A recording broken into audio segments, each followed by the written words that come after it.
Assalamualaikum warahmatullahi wabarakatuh. Alhamdulillah wassalatu wassalamu ala Rasulillah wa ala alihi wa ashabihi wa man wala ma ba'du. Kaum muslimin dan muslimat peserta grup Dirasat Islamiyah yang semoga senantiasa dirahmati Allah Subhanahu wa taala. Al-Muallif Al-Imam Abu Syuja' mengatakan illa binikahin jadid. Kalau ternyata kedua belah pihak atau salah satunya menyesal atas kesepakatan tersebut, atas keputusan yang telah dicapai secara sukarela antara kedua belah pihak, maka tidak ada celah untuk bisa kembali kecuali bi'aqdin jadid, kecuali bila keduanya mengikuti proses akad baru. Ada lamaran, kemudian nanti ada akad, kemudian nanti ada walimah dan seterusnya. Berbeda dengan perceraian. Kalau seorang suami menceraikan istrinya secara sepihak, maka ketika suami menyesal atas keputusannya menceraikan istri, dia berhak untuk rujuk. Allah Subhanahu wa taala berfirman, wa bu'ulatuhunna ahaqqu biraddihinna fi dzalika in aradu islaha.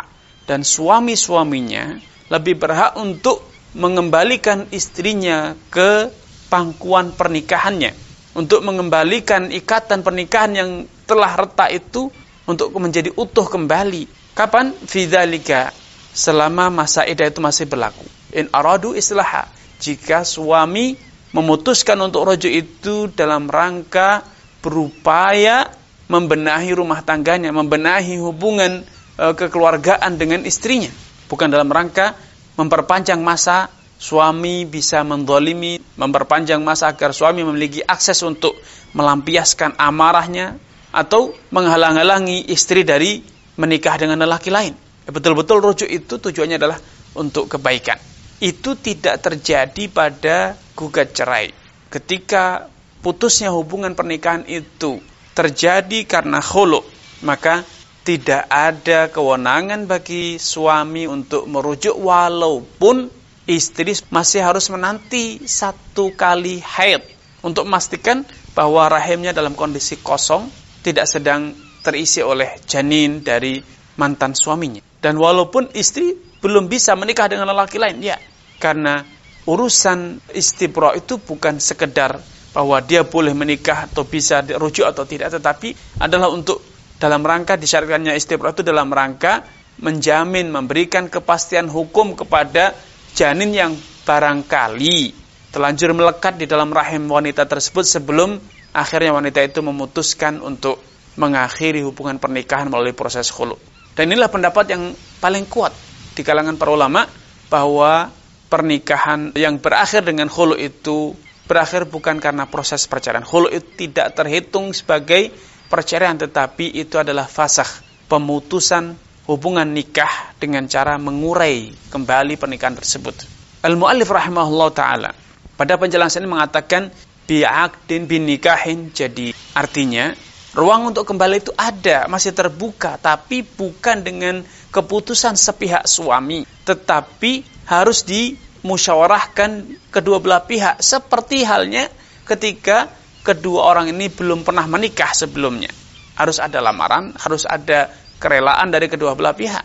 Tetapi kalau rujuk dalam talak, maka rujuk dalam talak itu merupakan hak veto suami, kewenangan mutlak suami. Kapanpun dia putuskan, maka dia bisa rujuk kepada istrinya selama masa iddah masih berlangsung. Baik, kalau ternyata istri ingin rujuk, suami tidak, berarti kalau dalam masalah khulu' tidak bisa, tidak mungkin terjadi. Suami ingin rujuk, istri tidak mau, maka tidak mungkin rujuk. Kalaupun kedua belah pihak sepakat untuk rujuk, maka mereka tidak serta-merta bisa kembali seperti sedia kala menjalin hubungan bagaikan suami dan istri, tidak, karena mereka sekarang statusnya sebagai dua orang yang asing, tidak ada ikatan apapun. Mereka harus sabar mengikuti proses tahapan pernikahan. Lelaki tersebut harus datang kembali kepada mantan mertuanya untuk melamar. Kalau disetujui, maka langkah selanjutnya adalah menjalin hubungan nikah atau akad nikah dengan akad baru, dengan mendatangkan saksi baru, walimah baru dan seterusnya, mas kawin baru. Barulah kemudian mereka bisa kembali.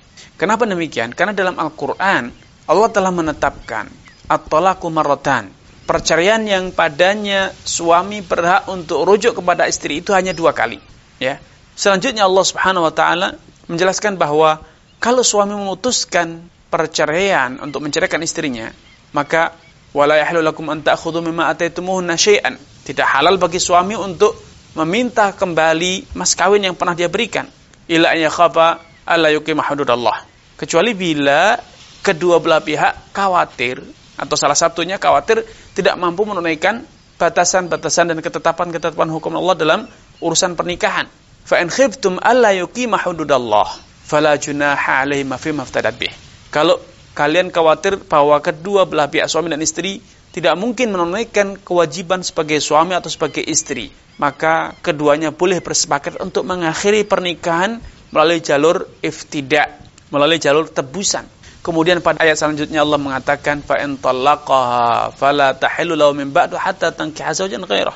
Kalau kemudian suami menceraikan kembali istrinya, maka suami tidak lagi boleh rujuk kepada istrinya hatta tankiha zawjan ghairah, sampai istri itu menikah dengan lelaki lain dan kemudian menjalani hubungan suami istri sebagaimana sewajarnya. Dan kalau kemudian setelah itu istri itu kembali diceraikan oleh suami keduanya, maka barulah dia bisa rujuk kepada suami pertama yang telah menceraikannya sebanyak 3 kali.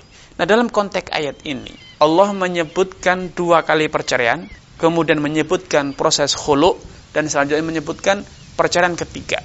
Padahal para ulama telah bersepakat yang namanya talak bain itu adalah 3 kali, bukan 4 kali. Karenanya Abdullah bin Abbas, sahabat Abdullah bin Abbas radhiyallahu ta'ala anhu an Nabi, beliau yang oleh Nabi SAW didoakan agar mendapatkan kemuliaan dari Allah berupa ta'lim, diberi kemampuan, diberikan ilmu, kelapangan ilmu dalam tafsir Al-Quran. Beliau menafsirkan ayat ini dengan mengatakan bahwa khulu itu bukan tolak, akan tetapi fasakh. Ini yang bisa kami sampaikan pada kesempatan yang berbahagia ini. Semoga Allah Subhanahu wa taala menambahkan taufik kita kepada Anda. Kurang lebihnya saya mohon maaf. Bila taufiq hidayah. Wassalamualaikum warahmatullahi wabarakatuh.